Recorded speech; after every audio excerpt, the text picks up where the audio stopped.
आप लोगों ने ये लाइन तो हमेशा सुनी होगी कि इंडिया एशिया की फास्टेस्ट ग्रोइंग इकोनॉमीज में से एक है।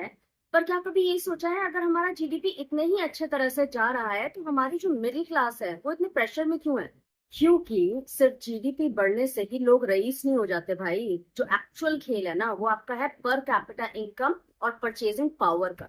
अब इसे अगर हम आम भाषा में समझें तो इसका मतलब ये बैठेगा कि लेट्स से एक आम आदमी अपनी सैलरी से कितनी चीजें खरीद पा रहा है। सोचिए, जैसे कि आपकी सैलरी बढ़ी है 10%, पर आपके स्कूल की फीस, रेंट, ग्रोसरी, पेट्रोल, इन सब का खर्चा 15 से 20% बढ़ गया है। तो टेक्निकली तो आपका पैसा बढ़ा है, आप 10% एक्स्ट्रा कमा रहे हो। पर एक्चुअल में देखा जाए रियलिटी उससे कोसों दूर है। इसका मतलब ये है कि आप रियलिटी में गरीब महसूस करो।